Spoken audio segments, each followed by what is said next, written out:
You have 1 new message. Message 1 at 3:45 a.m. I didn't think you would pick up. I was hoping you wouldn't, even. Now I get to go through all this at my own pace.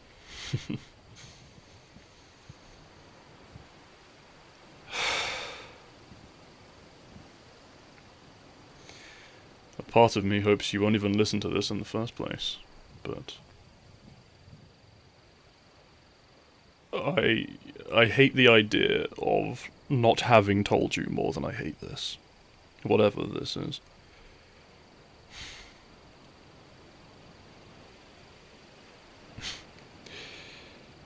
Everything would have been so much easier if you said you hated me.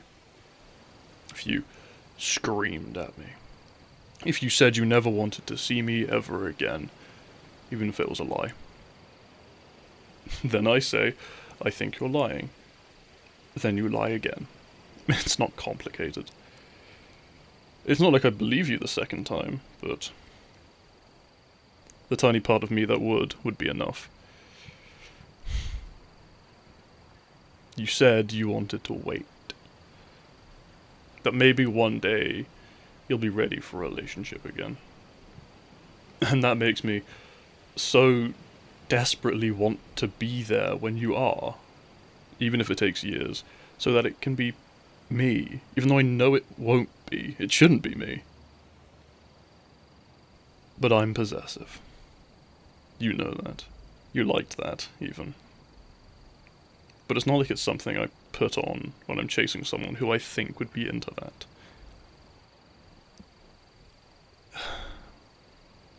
I wish I had it in me not to love you. Every now and again I think I'm finally over it, and then I find myself, well, thinking about you the way I did back when it was just a crush. When I see the pictures of you happy with friends, or excited talking about your plans, knowing I've got nothing to do with it, shouldn't have anything to do with it, and knowing I'm not the person you'll tell all about it first anymore.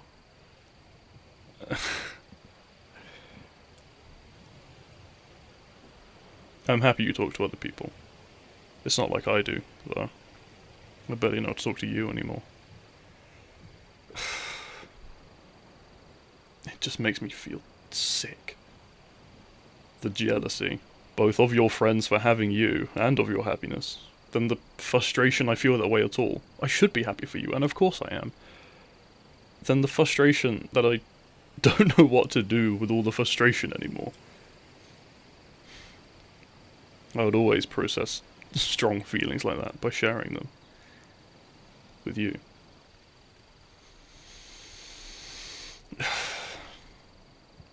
There's still so much love for you left in me, and neither of us want it. And now I'm here, doing this. Fucking hopeless.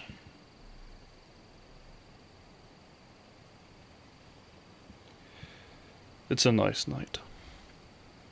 Just cold enough to keep you lucid. Well, not me, my hands are shaking and I'm genuinely impressed I haven't stumbled on my words yet, but it's nice.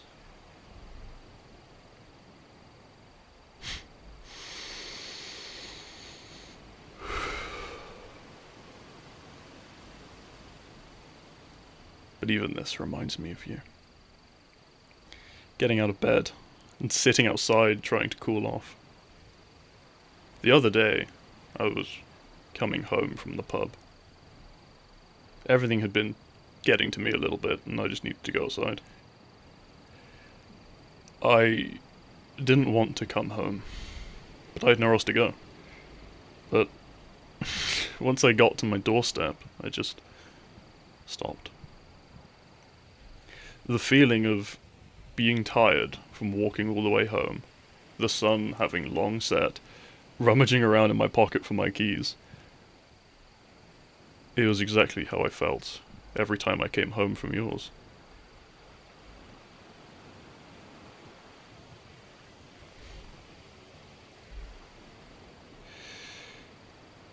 I remember one night I was having a panic attack. I don't remember what it was about, but it was in the evening as I was going to bed. Before we broke up, but I could tell something was going on with you. But I still messaged you. Just a hi. I didn't know what to expect back, if anything. But you suddenly started talking about how you'd been at a party, and then stayed over, and then were too nervous to go for a piss or something. It was just the surprise. You'd never told me anything of it, and as far as I knew, you were just having another night at home. That was one of the first moments I properly felt like our lives were separating. It wasn't that you got over me instantly. It was that you'd already done it weeks before. You just needed to break up to finally be free. In a way, it makes me wonder why you were crying when you did it. For what were those tears shed? You said yourself how long you'd been thinking of doing it. You wanted it to happen. Perhaps you were scared of how I was going to take it. Well, I'll tell you. At the time, my only thought was that this probably means I'm never going to see you again. At a time where the thought of seeing you again was really the only thing keeping me going. Don't get me wrong, it's not like you were my entire life. I know how terrible an idea that is, but, well, you know my struggles with motivation.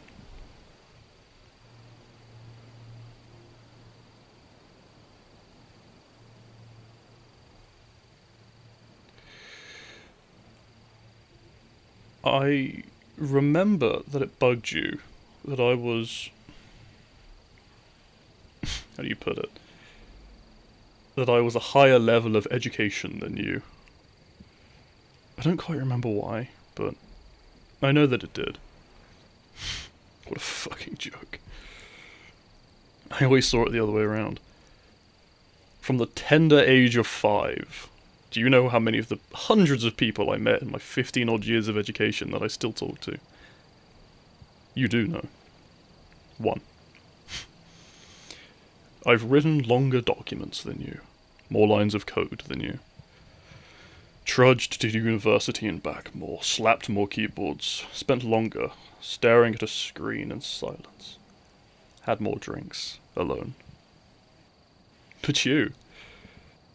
so many more friends to call on, people to party with, concerts, festivals, great memories with great people.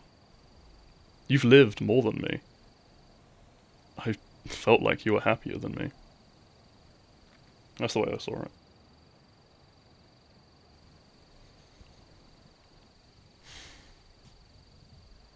To be honest, what sparked all this was seeing you talk about your birthday plans. The opportunity to make such great memories with your friends. Mine wasn't too long ago, but I already don't really remember what I did. You've heard the phrase, time enjoyed being wasted wasn't wasted. That time was wasted. Most of my time is bloody wasted nowadays. I don't know where I'm going with this. I always told you the world was a little brighter with you in it, but, you know, you're not exactly in mine so much anymore. Perhaps, if you do listen to this, don't tell me. I can live in the blissful ignorance assuming that you never did. But then I'd have to live knowing you never knew what was going on with me. But maybe that's for the better? For your own sake? I don't fucking know.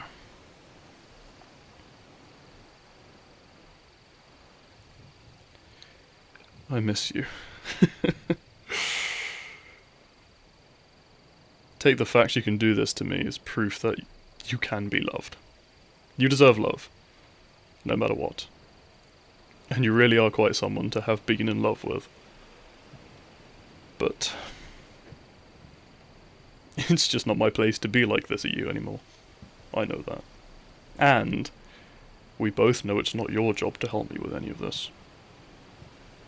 I guess I just needed to get it off my chest.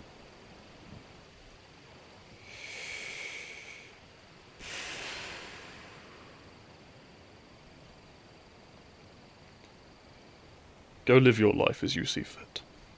With as much me in it as you see fit. But I would like it if you know, told me the stories and showed me the pictures afterward. If you'll have me. I would if you will. All this aside, you are a genuinely fun person to talk to. You can still so effortlessly make me smile until my cheeks hurt. With just a fun chat about all the things you've managed to get up to over the years. I would like to see you again. I mean, not for a while, but, you know, eventually. Once we're both ready for it. It'd be nice.